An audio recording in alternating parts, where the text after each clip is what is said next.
Ryan Mitchell stood at his mother's grave with nothing but a worn suit and a broken heart, watching the only woman who ever believed in him get lowered into the ground. But what he didn't know was that his wife, Jessica, was already packing her bags to divorce him and marry his best friend Tyler 3 days after the funeral. Ryan, a struggling bookstore owner who'd spent his last decade caring for his dying mom while his marriage crumbled, believed he'd lost everything when his wife divorced him and handed him papers with Tyler's signature as her lawyer, completely unaware that his mom had secretly built a $300 million empire and left every single dollar to the son she raised alone. Jessica married Tyler in a courthouse ceremony 2 weeks later, flashing her new ring around town while Ryan grieved in their old apartment. But neither his ex-wife nor his former best friend knew about the inheritance letter waiting in a lawyer's office downtown. What happens when a man who lost everything discovers he's worth $300 million and the wife who abandoned him at his lowest comes crawling back? What did Ryan do when he inherited $300 million that would shock his ex-wife so completely she'd question every choice she ever made? And why would a betrayal so deep, a divorce so cold, and a best friend's ultimate deception lead to a revenge so calculated it would leave everyone speechless? Ryan Mitchell's hands trembled as he held a cheap coffee in the fluorescent-lit waiting room of Patterson & Associates law firm. The letter had arrived yesterday, formal and urgent, requesting his presence for matters concerning the estate of Margaret Rose Mitchell. He'd almost thrown it away. His mother had died 3 weeks ago with nothing but medical bills and memories, and he'd buried her with money scraped together from maxing out his last credit card. The divorce papers sat in his messenger bag, signed and finalized yesterday. Jessica, his wife of 8 years, ex-wife now, the woman who'd promised to stand by him through everything, had waited exactly 72 hours after his mother's funeral to tell him she was leaving. Not just leaving, she was marrying Tyler Brooks, his best friend since college, the successful real estate developer who'd sat beside Ryan at the funeral and squeezed his shoulder while whispering condolences. Ryan remembered that moment with crystal clarity now. Tyler's hand on his shoulder, heavy with false sympathy. Jessica standing on Tyler's other side, her eyes dry, her hand already bare of the modest wedding ring Ryan had saved 6 months to buy. She'd removed it. At his mother's funeral, she'd already removed it. "Mr. Mitchell?" A woman in her 50s appeared, professional and kind-eyed. "I'm Dorothy Patterson. Please come with me."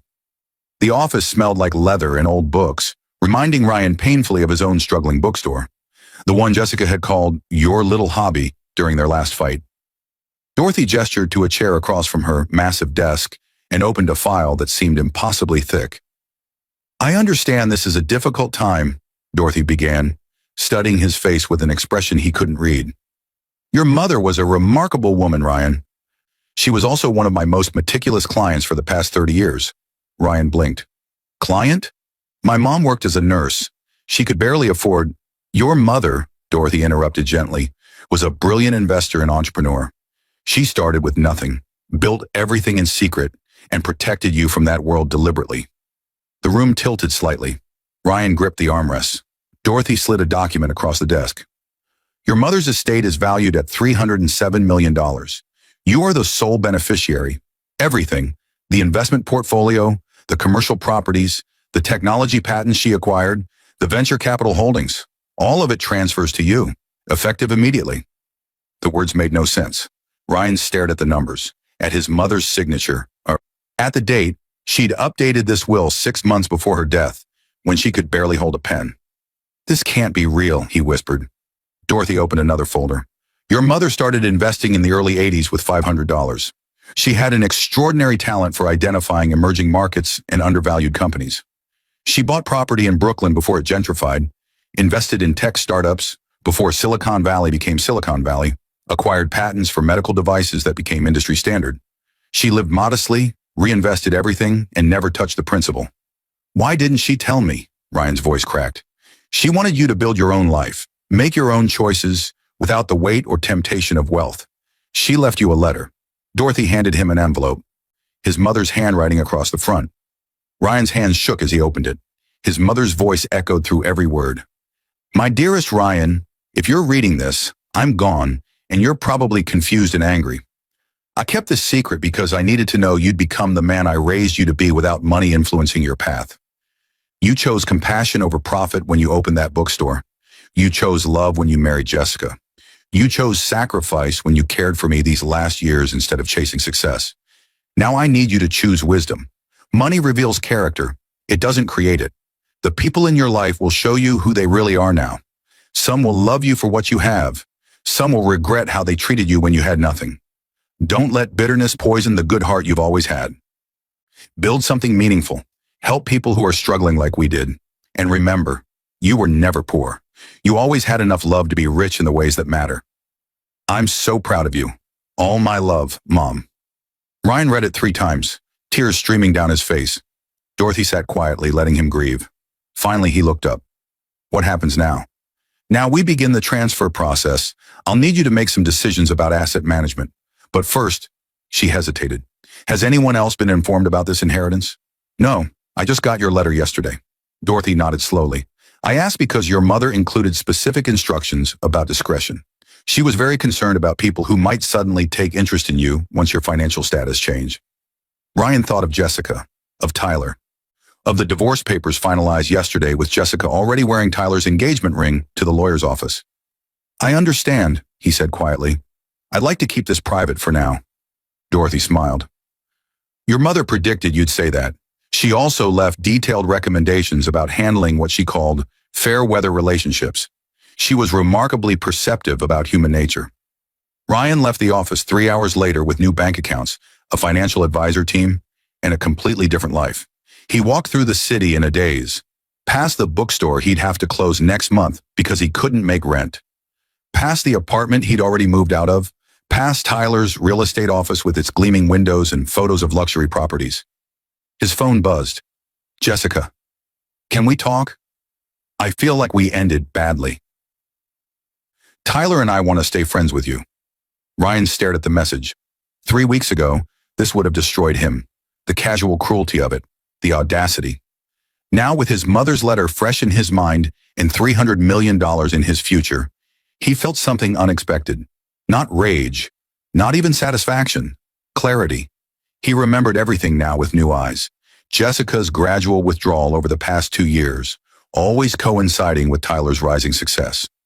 The way she'd started comparing Ryan's bookstore to Tyler's properties. Ryan's old car to Tyler's Mercedes. Ryan's devotion to his dying mother to Tyler's freedom to travel whenever he wanted. The lunches she'd had with Tyler that she'd called networking. The way Tyler had offered to help with his mother's medical bills while subtly pointing out everything Ryan couldn't provide. They'd been planning this. While Ryan sat by his mother's hospital bed, reading her favorite books aloud and holding her hand through the pain, Jessica and Tyler had been building their future together. They'd waited just long enough after the funeral to seem respectful. His mother had known. Somehow she'd known. That's why her letter warned him about people showing their true character. Ryan walked to a small park and sat on a bench, watching the sunset. He could do anything now. Buy Tyler's entire real estate company and fire him. Finance a bookstore empire that would crush every chain in the city. Hire the most expensive lawyers and make Jessica regret every choice. But his mother's words echoed, "Don't let bitterness poison the good heart you've always had." He thought for a long time. Then he made a decision that would shock everyone who thought they knew him. Ryan wasn't going to tell anyone about the money. Not yet. He was going to watch and learn who people really were when they thought he had nothing. He was going to build something his mother would be proud of. And when the time was right, when Jessica and Tyler revealed exactly who they'd become, he'd show them what true character looked like. Not revenge. Something better. Justice. Ryan spent the next week living in a modest hotel room, pretending his life was falling apart while secretly meeting with Dorothy and her team. They set up trusts, investment strategies, and what Dorothy called strategic positioning. His mother had been wise about more than money.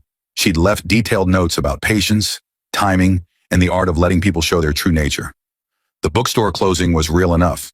Ryan couldn't make rent, and he'd decided not to use his inheritance to save it. Not yet.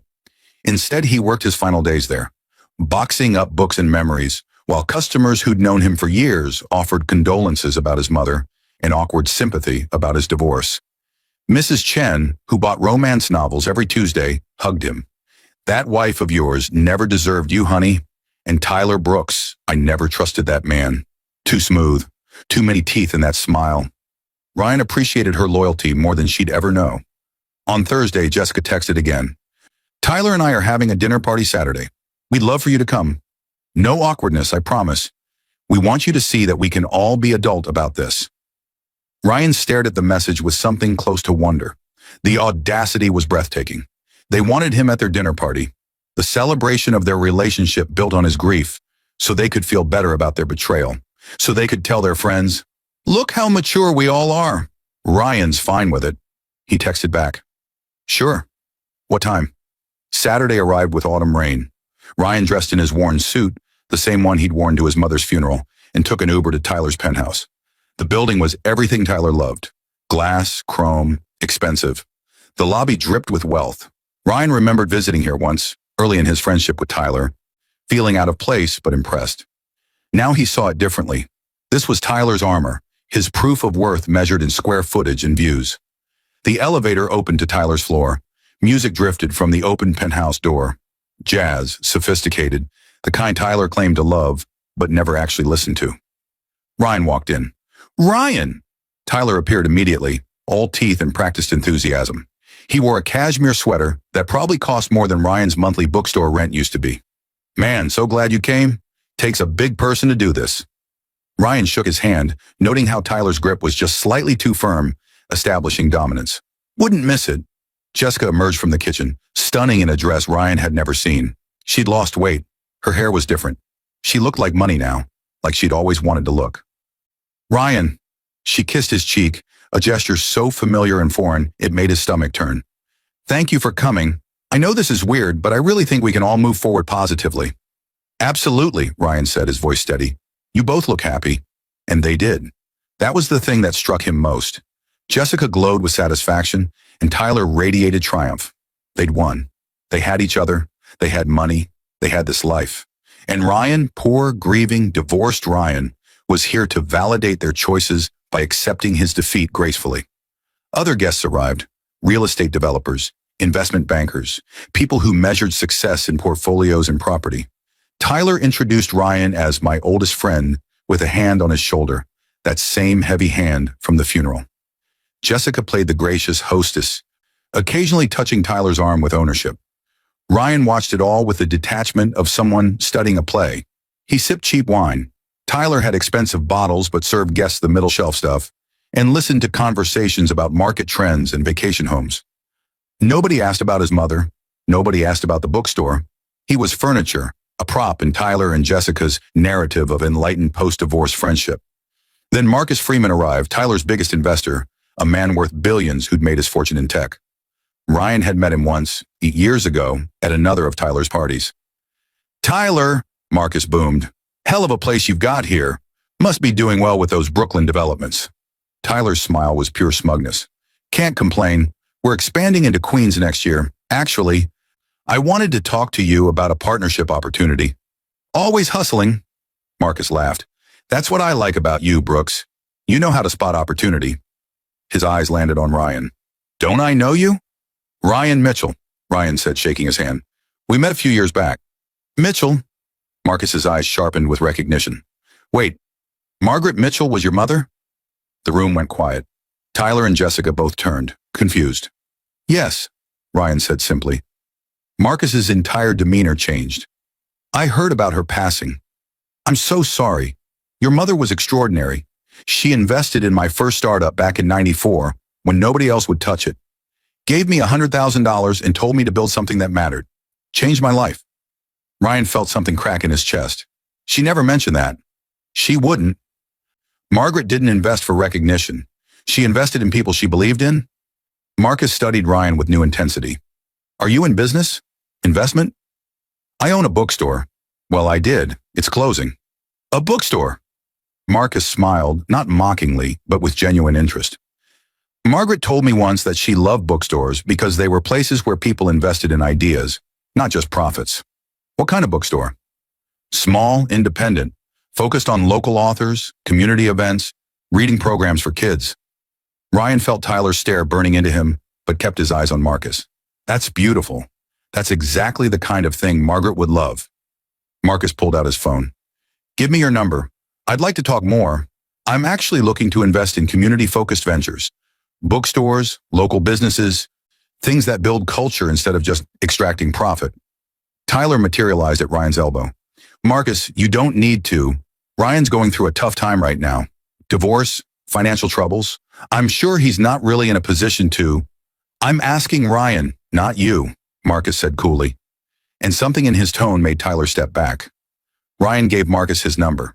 They talked for 20 minutes about books, community, Margaret's philosophy of meaningful investment. The party continued around them, but Ryan felt the shift. Tyler kept glancing over, his smile strained. Jessica hovered nearby, listening with an expression Ryan couldn't quite read. When Marcus left, he shook Ryan's hand warmly. I'll call you this week. Your mother saw something in me when I had nothing. I'd like to pay that forward. After he left, Tyler poured himself a heavy drink. That was random. Marcus usually doesn't give anyone that much attention. He knew my mom, Ryan said simply. Jessica touched Ryan's arm. I didn't know your mother was connected to people like Marcus Freeman. She knew a lot of people. She was a nurse for 4 years. She met everyone. But the seed was planted. Ryan could see it in Jessica's eyes and the way Tyler reassessed him. They were wondering, not about money yet, they couldn't imagine that, but about connections, opportunities, things they dismissed as irrelevant. Ryan left early, thanking them for their hospitality. As he walked out, he heard Tyler's voice, lower now, talking to Jessica. Did you know his mother knew Marcus Freeman? That could have been useful before we... The door closed on the rest. Monday morning, Marcus Freeman called. They met at a coffee shop in Brooklyn, far from Tyler's world of glass and chrome. I looked into your bookstore, Marcus said, sliding a folder across the table. Mitchell's Books. Good reviews, strong community presence, solid programming. Why is it closing? Can't make rent. The building owner is selling to developers. Tyler Brooks's company? Yes, actually. Marcus nodded slowly. Your mother taught me that the best investments aren't about maximum profit. They're about maximum impact. She said profit follows purpose, not the other way around. I've made billions following that philosophy. He opened the folder. Here's what I see. A successful community bookstore being crushed by predatory real estate practices so someone can build luxury condos nobody needs. Your mother would call that extractive capitalism. She hated it. What are you suggesting? I'm suggesting we buy the building. We keep your bookstore, add community spaces, maybe a small cafe. We make it a model for sustainable local business. Not maximum profit, meaningful profit. Profit that serves the community. Ryan studied Marcus carefully. Why would you do this?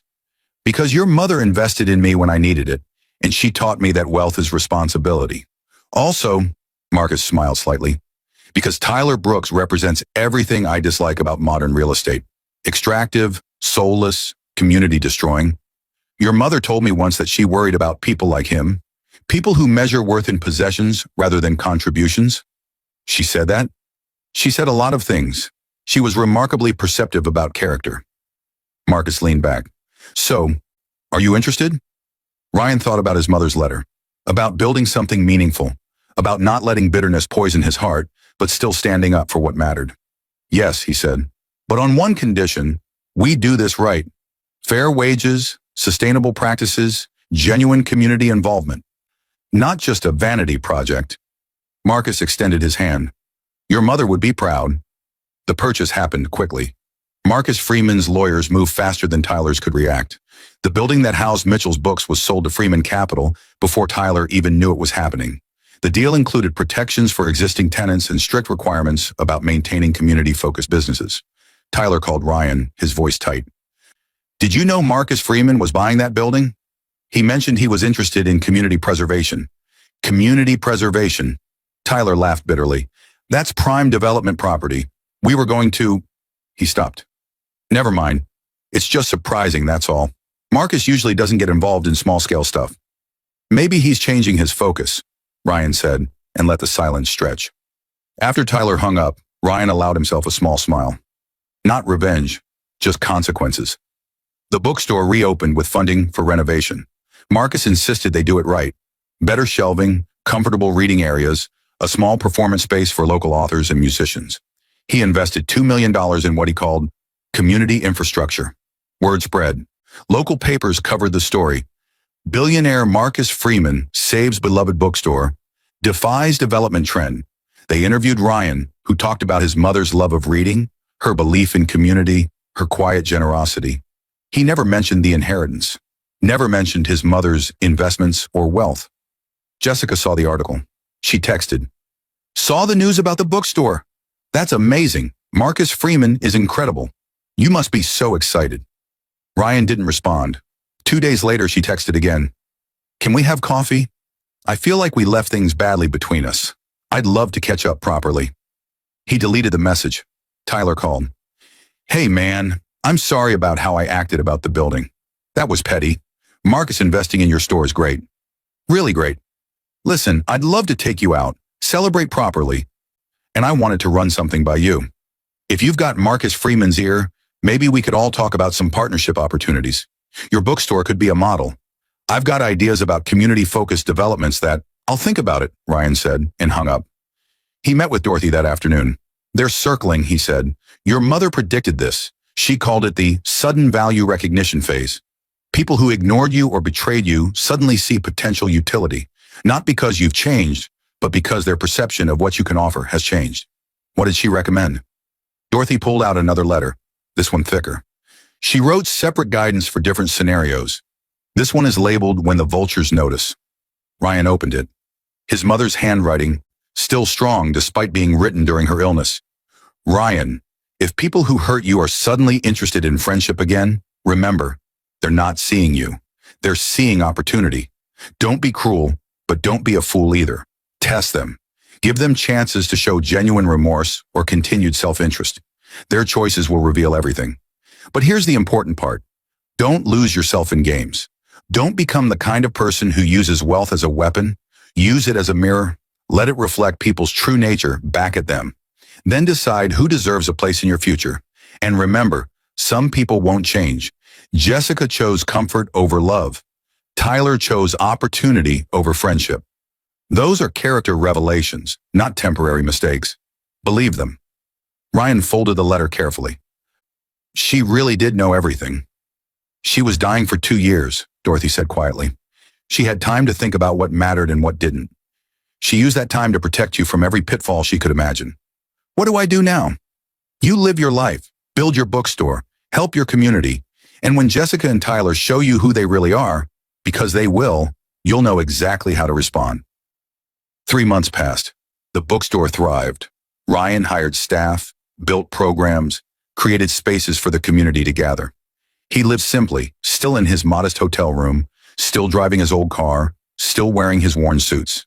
To everyone in his neighborhood, he was just Ryan Mitchell, the guy who'd saved the bookstore with Marcus Freeman's help. But word was spreading in certain circles.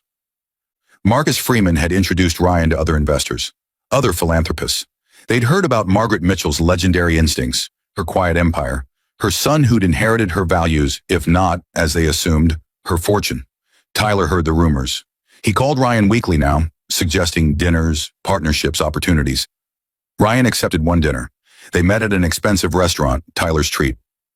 I've been thinking, Tyler said, cutting into his steak. You and Marcus have something special. Real community connection. I've got capital and development expertise.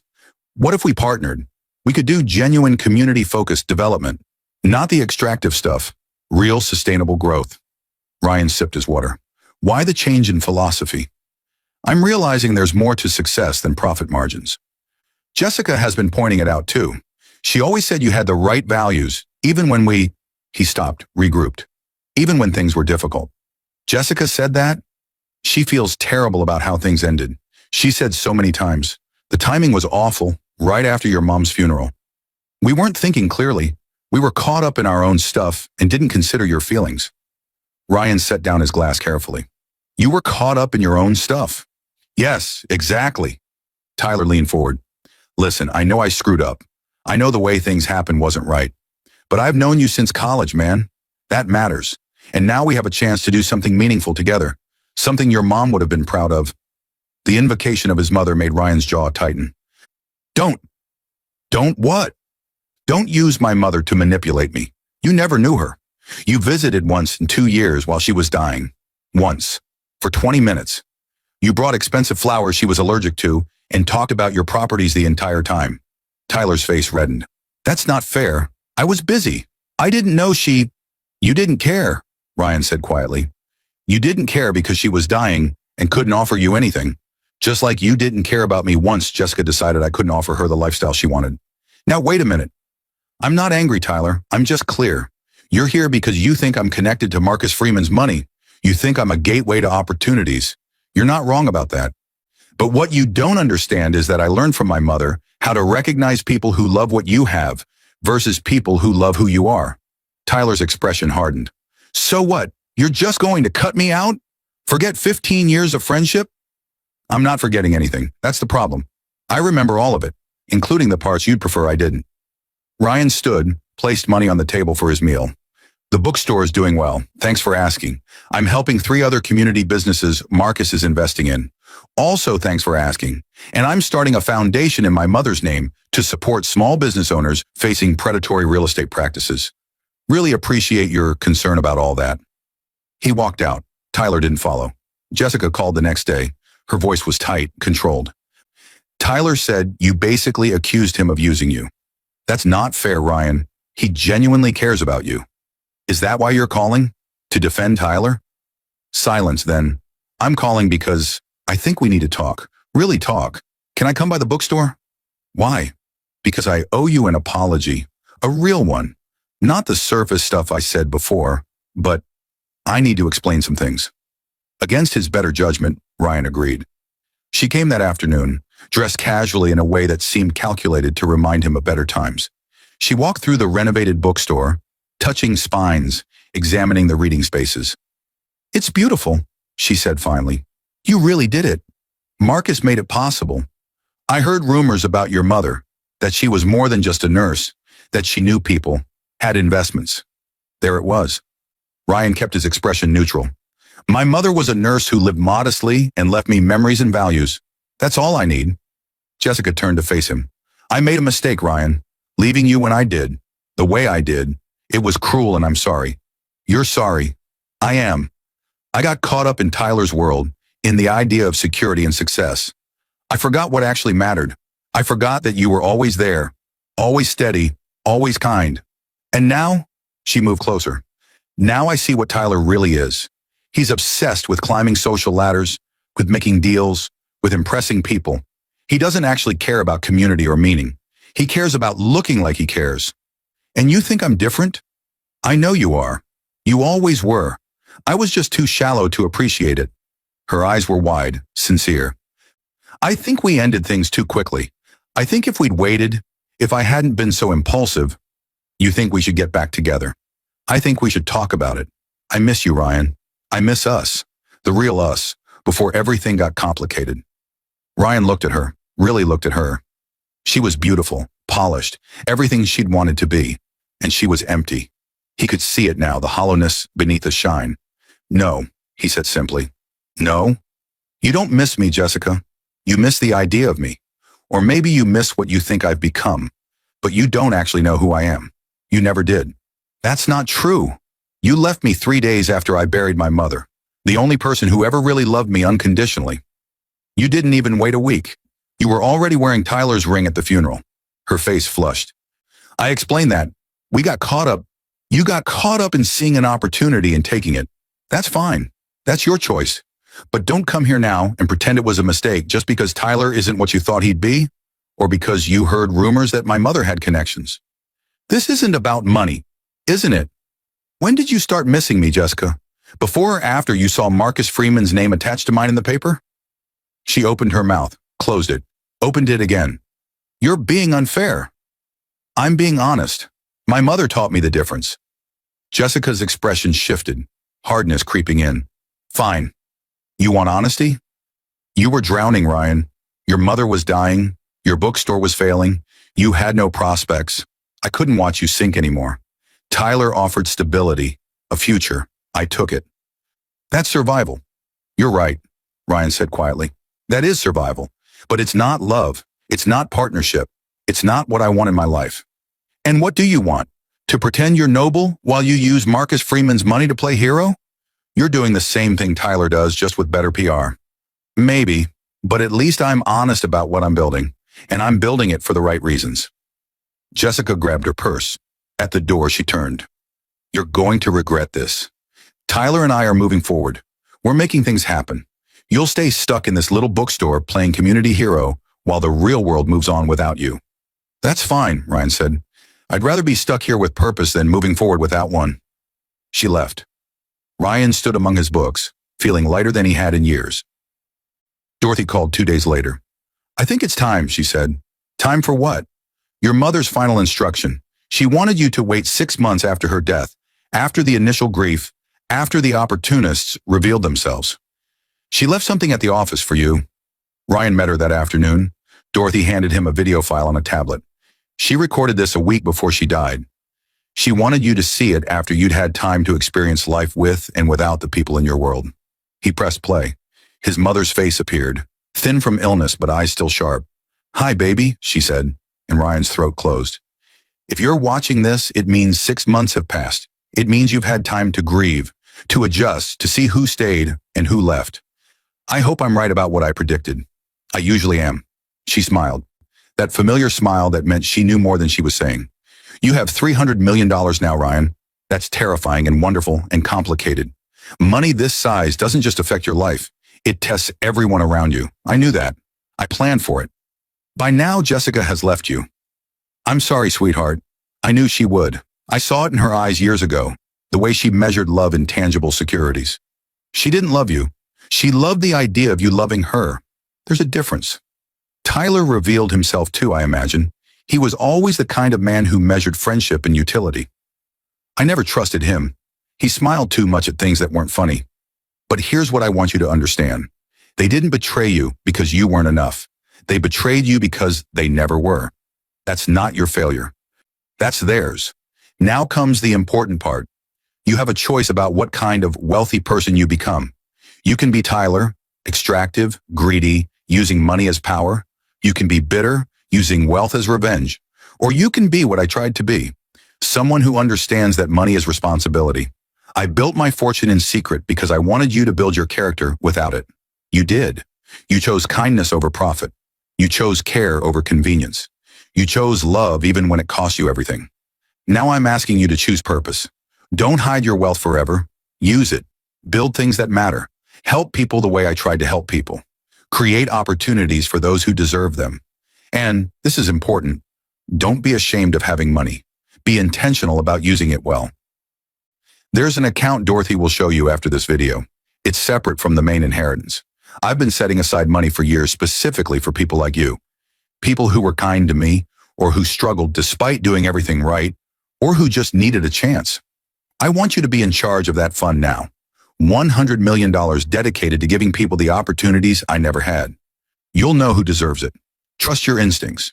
Trust the values I raised you with. And Ryan, don't let Jessica or Tyler make you cruel. Don't let their small hearts make yours small too. Let them go with grace. Focus on building the world you want to live in, not on punishing them for living in theirs. I love you. I'm proud of you. Now go build something beautiful. The video ended. Ryan sat in silence, tears streaming down his face. Dorothy handed him tissues. The Margaret Mitchell Foundation. She set it up 5 years ago. You're the chairman now. $100 million in capital, with instructions to grow it through careful investment while distributing grants annually. She planned everything. She planned to protect you and prepare you. There's one more thing. Dorothy handed him another envelope. She wrote letters, dozens of them, to people she helped over the years, people she invested in, people whose lives she touched. She wanted them delivered after her death, each one explaining what she did and why, and introducing you as someone who might continue her work. Why? Because she wanted you to have a network of people who understood what she built and why. People who knew her values. Marcus Freeman was the first, but there are others. CEOs, artists, teachers, activists, people she quietly supported who built meaningful things with her help. Ryan opened the envelope. Inside were 50 names, addresses, stories. His mother's careful handwriting described each person, what they'd overcome, what they'd built, why they mattered. She wanted me to know I wasn't alone. She wanted you to know you're part of something larger than yourself, a legacy of meaningful investment, strategic generosity, and purpose-driven wealth. She spent 30 years building this network. Now it's yours. Ryan spent the next 3 months reaching out to the people on his mother's list. Each conversation was revelation. A tech CEO who'd started with Margaret's investment in his dorm room, a teacher who'd founded a school for underserved kids with her grant.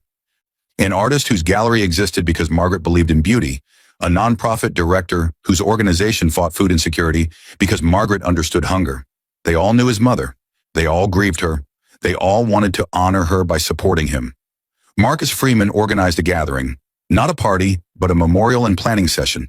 50 people gathered in a community center in Brooklyn, the kind of space Margaret would have loved. They shared stories, memories, and then they talked about the future. Margaret taught me that wealth without purpose is hoarding, Marcus said. She taught me that the point of having money isn't to have more, it's to do more. She lived that philosophy every day. Now we have Ryan, who learned those values firsthand. I propose we formalize our network. We share resources. We coordinate investments. We amplify each other's impact. We build what Margaret started.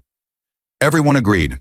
They formed the Margaret Mitchell Network, a coalition of values-driven investors and entrepreneurs committed to purposeful wealth.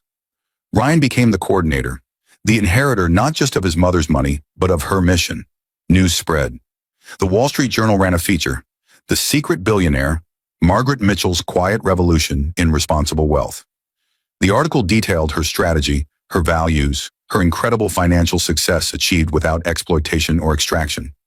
Ryan was interviewed, careful to honor his mother's privacy while sharing her philosophy. Tyler called. Ryan let it go to voicemail. Jessica sent a long email, apologizing again, explaining how she'd made mistakes, how she'd grown, how she'd love to reconnect. Ryan deleted it without responding. He ran into them 3 weeks later at a charity gala. The Margaret Mitchell Network was donating $5 million to community development programs. Ryan was there representing the foundation, dressed well now, not flashy, but polished, confident, comfortable. Jessica saw him first. Her face went white. Tyler turned, his expression cycling through confusion, recognition, and something like horror. Ryan nodded politely. Jessica, Tyler, Ryan. Jessica's voice was thin. I didn't know you'd be here. I'm with the Margaret Mitchell Foundation. We're donors. Tyler's jaw worked. Your mother's foundation? My mother built it. I run it now. The pieces were clicking together for them. The rumors, the connections. Marcus Freeman. The Wall Street Journal article they'd obviously read. The money that had been there all along. Hidden. Waiting. You inherited, Tyler started. I inherited my mother's values and her life's work. Yes. Jessica touched her throat, her new diamond necklace catching light. You let us think. I didn't let you think anything. You thought what you wanted to think. You saw what you wanted to see. Neither of you ever asked about my mother's life, her work, what mattered to her. You were too busy measuring success in ways she taught me didn't matter. That's not fair, Tyler said, his voice rising. You deliberately hid. I deliberately lived my life. You deliberately showed me who you were when you thought I had nothing. Thank you for that. It was clarifying. Marcus Freeman appeared at Ryan's elbow. Ryan, they're ready for the announcement. Coming. Ryan turned back to Jessica and Tyler one last time. My mother taught me that character is what you do when nobody's watching and nobody will know. You both showed me your character perfectly. I hope you build the life you wanted together. I really do. I just won't be part of it. He walked away. Behind him, he heard Jessica's sharp intake of breath, Tyler's muttered curse. He didn't look back. On stage, Ryan announced $5 million in grants to 12 community organizations. He talked about his mother's vision, her values, her belief that wealth was responsibility. He introduced the Margaret Mitchell Network and its mission to transform how wealth worked in society. The applause was thunderous. Afterward, during the reception, a young woman approached him. She looked nervous, maybe 25, dressed in secondhand professional clothes. Mr. Mitchell, I'm Sarah Chen. I run a nonprofit literacy program in the Bronx. We serve immigrant families. Your mother donated to us for 5 years. She never met me, never visited, never asked for recognition. She just believed in what we were doing. When she died, I cried for a week. She changed my life and the lives of thousands of kids. Ryan felt his chest tighten. Thank you for telling me that. I wanted you to know what you're doing, continuing her work, it matters. She saw people others ignored. She invested in hope when it was cheaper to invest in cynicism. That's rare. That's precious. They talked for an hour. Sarah told him about her programs, her dreams, the obstacles she faced. Ryan listened, really listened, the way his mother had taught him. When she left, Dorothy appeared. Your mother would be so proud. I hope so. I know so. You chose grace over revenge, purpose over bitterness, building over destroying. That's who she raised you to be. Ryan looked around the room, at the people talking about community, about impact, about meaning. His mother's people. His people now. He thought about Jessica and Tyler, probably still reeling in some corner, calculating what they'd lost. He thought about his mother's letter, her warning about bitterness poisoning good hearts. He felt no bitterness, just clarity, just purpose, just the solid foundation of knowing he'd become exactly who his mother raised him to be. Dorothy, he said, I want to expand the Foundation's scholarship program. I want to focus on people caring for sick relatives, people who sacrifice career advancement for family. People like I was. Your mother allocated funding for exactly that. She called it the Caretaker Fund. $10 million for people who choose love over ambition. Of course she did. Of course she thought of everything. Ryan smiled. Then let's get started. Across the room, Tyler and Jessica left early, their exit quiet and unnoticed. Ryan saw them go and felt nothing but peace. They'd shown him who they were. He'd shown them who he'd become, and he'd built something his mother would be proud of.